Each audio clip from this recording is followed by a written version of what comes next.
I am Andrew. My pronouns are he, him. I want to welcome you to our virtual worship service at Buckman Bridge Unitarian Universalist Church. Unitarian Universalism is a faith that is guided by 7 principles and is grounded in the humanistic teachings of the world. To find out more about Unitarian Universalism, please visit the UUA's website, uua.org. I am so glad that you have chosen to connect with us today. In addition to our virtual worship, we're considering other opportunities through Zoom, including classes, small group ministries, family RE, fellowship hour on Sundays at 11:30 a.m. I hope you would check out our church's website, BBUUC.org, where you can find links to these resources on our calendar. You can also check our Facebook page and your email for more information on various ways we can stay connected in these uncertain times. We light this chalice to celebrate the inherent worth and dignity of every person, to reaffirm the historic pledge of liberal religion to seek that justice which transcends more legality and moves towards the resolution of true equality, and to share that love which is ultimately, beyond even our cherished region, that love unites us. This is an in-depth story of The Ugly Duckling by Hans Christian Andersen. Mommy Duck lived on a farm. In her nest, she had 5 little eggs and 1 big egg. One day, the 5 little eggs started to crack. Tap, tap, tap. 5 pretty yellow baby ducklings came out. Then the big egg started to crack. Bang, bang, bang. 1 big ugly duckling came out. That's strange, thought Mommy Duck. Nobody wanted to play with him. Go away, said his brothers and sisters. You're ugly. The ugly duckling was sad and went to find some new friends. Go away, said the pig. Go away, said the sheep. Go away, said the cow. Go away, said the horse. No one wanted to be his friend. It started to get cold. It started to snow. The ugly duckling found an empty barn and lived there. He was cold, sad, and alone. Then spring came. The ugly duckling left the barn and went back to the pond. He was very thirsty and put his beak into the water. He saw a beautiful white bird. Wow, he said. Who's that? It's you, said another beautiful white bird. Me? But I'm an ugly duckling. Not anymore. You're a beautiful swan like me. Do you want to be my friend? Yes, he smiled.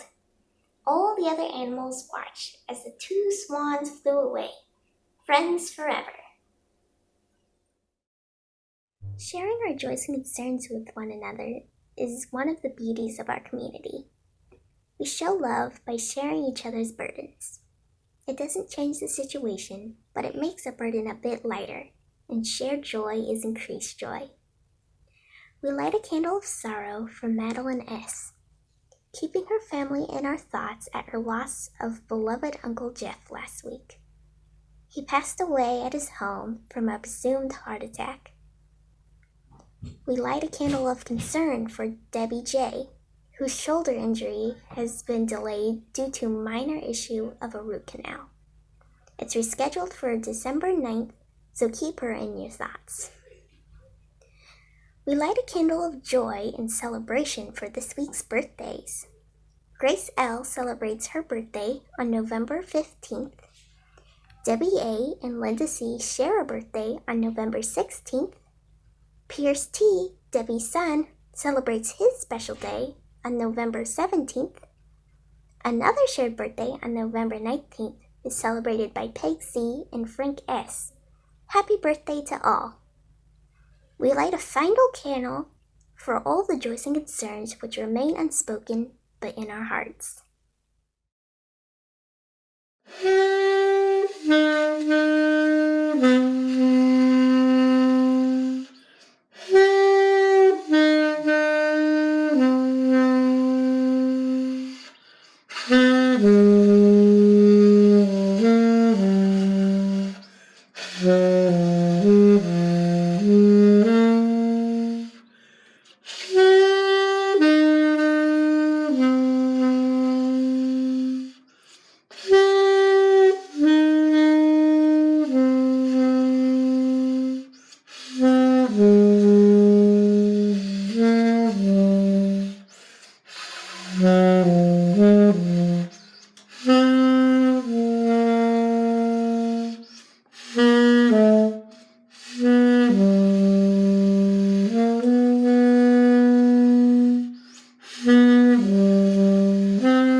We know that our financial contributions to this congregation come from sacrifice and hard work. We are so grateful for this and commit together to ensure the funds we gather collectively do greater good for ourselves and our world they come from than they could have done alone. May there be an offering to sustain and grow life. In mission of this congregation, may we give in love and in hope. Our virtual plate offering this month will go to the BBUUC's Rainbow Welcoming Ministry, which encourages acceptance of, understanding of, and respect to the LGBTQ+ community. To make an offering, simply go to the link of our PayPal giving fund on our YouTube channel and give any amount, whichever you are able to share.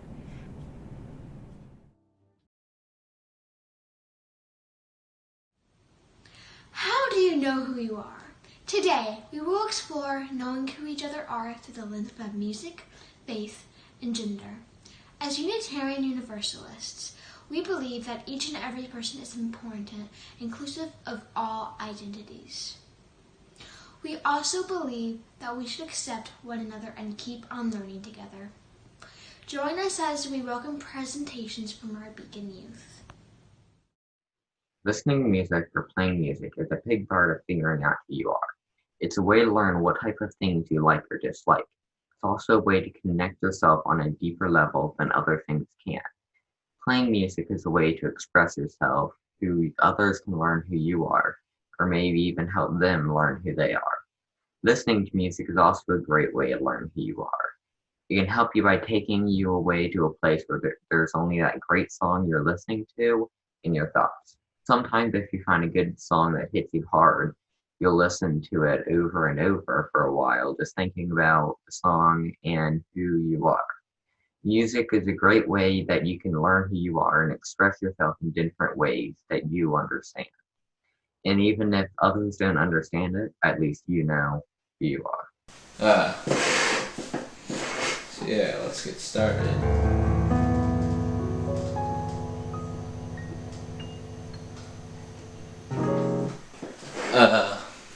As you can see, I really like, jazz stuff. But let's examine that. How does that come to be?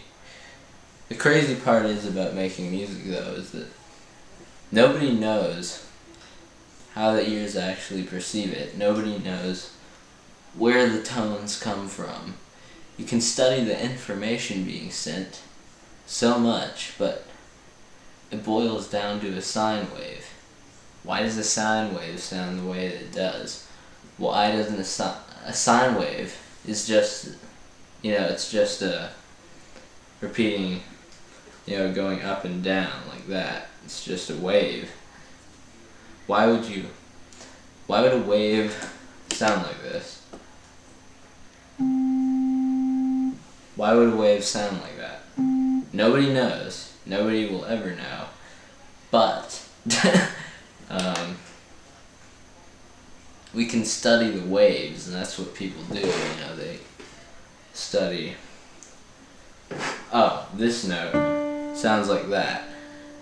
So that's what that note sounds like. And with all the music theory and all that you can study in the entire universe, all it will ever teach you is what stuff sounds like. It won't tell you why it sounds like that. So, this C minor 9. So that's C minor 9 in notation. But that doesn't really tell us anything about what it's made out of. It just tells us where the positions of the notes are. So it tells us that the notes are made out of. That just tells us that that's the notes in there. So you can only really describe where notes are. You can never actually know why notes are. So nobody knows why music works. So that means that pretty much all music is just finding sounds which sound good and then writing down how to reproduce them, and then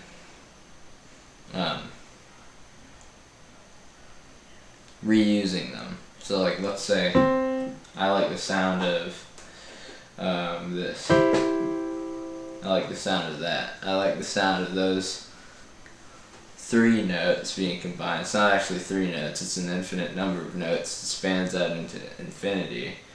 Just these 3 tones. Because there aren't actually 3 tones in there, but I'm not going to get into that. That's overtones, if you want to look that up. It's the craziest thing I've ever learned about.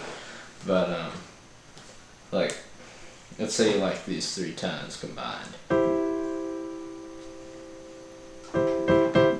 Well, maybe you could use that. You hear it somewhere. Maybe you just find it from hitting random notes on here and seeing what sounds you get. But you find, oh, those are the 3 sounds, so you write down that as you could just pick any random word to describe it. Tartar. If you define tartar as these 3 notes, then whenever you reference tartar, you're talking about that. So, that's all music theory really is. It's just learning, in music theory, you know that these 3 notes combine as a C major chord in inversion 1. C major inversion 1. So that's what that is. That's just, you could define it as anything. It's just chosen as C major inverted 1 because it goes with C major, It sounds nice and it makes sense when you're writing it out. But it doesn't actually tell us anything beyond that. It just tells us where the notes are. Let's say that you want to use that. Here. You could shift it down.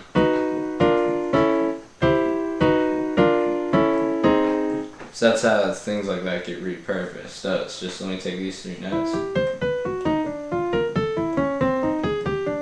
And shifting down, maybe that could be what you do with it. Maybe add a bass tone. I'm just hitting random notes, but the thing is, the way that music is made is people just find tones that sound good. And the reason I'm saying like sounds and tones instead of just notes is because that drum, that's not a note. Technically it is, but everything has pitch. I wouldn't define that as having one pitch. I would just call that a sound. And rhythm is definitely a part of music. So it's just about finding sounds that you like and then reproducing them and adding other sounds that you already know about to create the vibes that you want. Because you know that those sounds have a certain vibe, have a certain sound. You combine your own sounds which have a certain vibe and you get crazy stuff. Religious identity is a big part of who you are. It's what you believe in and what you follow. Religion can be hard though. There are lots of different rules in some religions. I've always had a hard time with some faith. There are just some ways I do not agree with. Then I found Unitarian Universalism. It brought me joy. UU is my support. UU is my home. In my opinion, faith is who you are. You are you. You are unique and special in so many different ways. I see faith as what I believe. I am faith. I am me. I am what I believe, which is that no matter who you are, what you look like, your opinions, your actions, being a good person is what matters most. Some people may not agree with me, and to all that don't, I still send my love to you because no one is the same. We are all different in some way or another. Everyone should have the opportunity to explore. That's the only way you'll know who you are. Exploration may be scary though. Some people think exploration is bad. But make your own choices. You'll always make mistakes, but don't let those hold you down. Mistakes are the most important part of who you are. Find yourself, your beliefs, your joys, your sorrows, your strengths, your weaknesses, and enjoy life. Thank you. How do you know what gender you are, and what ways are there to identify? What is gender and gender identity, and what are the differences between the two? Gender is a term used to exemplify the attributes that a society or culture constitutes as masculine or feminine. Gender identity is one's innermost concept of self as male, female, a blend of both or neither. How individuals perceive themselves and what they call themselves, and how they prefer to be referred to by others. In this picture is the genderbread person. As you can see, gender identity, gender expression, sexual attraction, and biological sex are all different. They do not have to equal one another. There are many ways to identify yourself. If the person is transgender, that means that they do not identify with the gender or sex that they were born with. For example, someone can be born male and identify as female. Non-binary, gender fluid, and other gender identities that do not line up with a person's biological sex can also cause the person to be classified as transgender. Please note that this does not mean that that person will look particularly feminine or masculine. If someone is non-binary, they do not identify with any particular gender. This does not mean that they can't look male or female. Keep in mind that appearance means nothing in terms of how people identify. If a person identifies as gender fluid, that means that they sway back and forth on the gender spectrum. One day they might feel as female. The next they might identify as male. This change may happen quickly and abruptly in a matter of hours, or it can take as long as a couple of days. If you meet a gender fluid person, ensure that you are trying your best to use the correct pronouns. If someone is bigender, they identify with multiple genders at the same time. They are typically both masculine and feminine, but their expression can vary. Remember to always ask for pronouns. Those aren't the only 4 ways to identify, of course. There are over 50 named genders. These include, but are not limited to, the following: transgender, two-spirit, cisgender, non-binary, genderqueer or third gender, gender fluid, gender neutral, bigender, trigender, agender, intergender, pangender, gender nonconforming, neutrois, demiboy, demigirl, epicene, demigender, and the list goes on. Here are a few examples of flags used to identify different ways that people identify themselves. How to be more welcoming and inclusive of transgender people. 1. Avoid making assumptions about gender identity or sexual orientation. 2. Respect everyone's identity, self-label, name, and pronouns. Practice offering your own pronouns when you meet new people. 3. Do not assume a trans person only wants to speak about trans issues. Learn more about transgender identity and gender diversity on your own. There are resources on the UUA website. 4. Recognize that transgender is not a sexual orientation. Educate yourself and others on the distinctions between sexual orientation and gender identity expression. Use terms that encompass all genders rather than only 2. For example, children instead of boys and girls. 6. Review your congregation's policies and procedures. Make sure they're inclusive. 7. Talk to children about gender diversity. Provide age-appropriate education around understanding one's gender identity and how gender roles and norms play out in our society. 8. Designate gender-neutral bathrooms and label all bathrooms in a welcoming way whenever possible. 9. Do continuous education for your congregation, specifically on transgender issues and gender diversity. 10. Learn about local and federal laws and how to change them if they are not inclusive.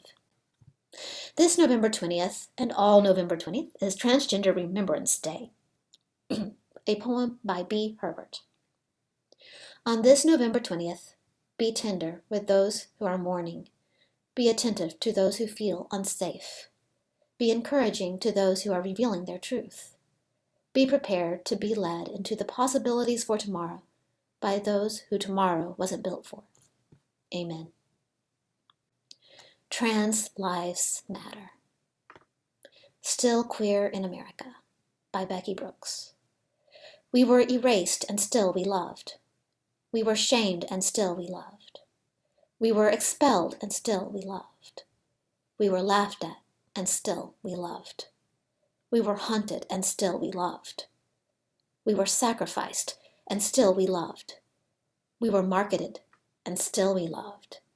We were legislated and still we loved.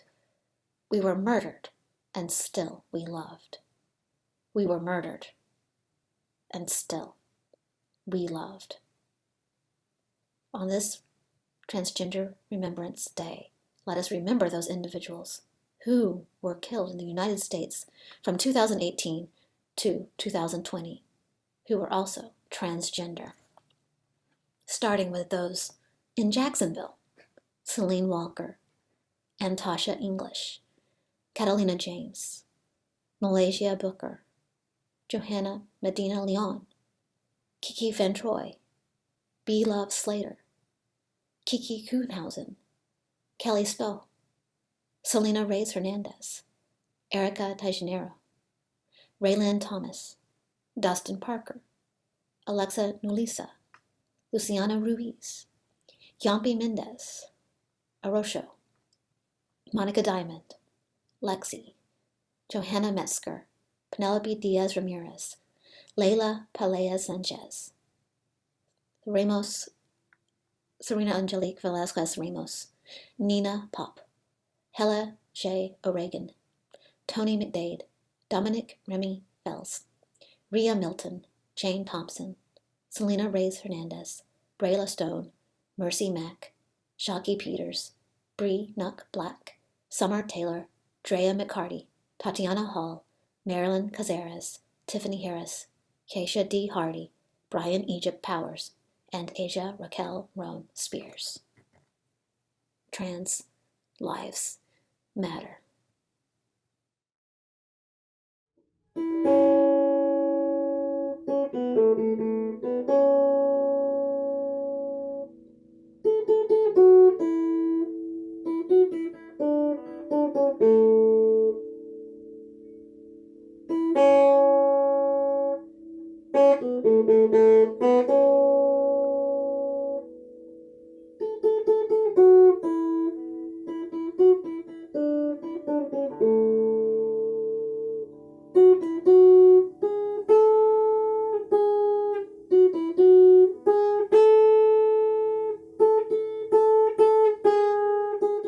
Here you may know you are lovable, and that indeed you are loved. And may you carry that love out into the world of blessing. Don Cooley.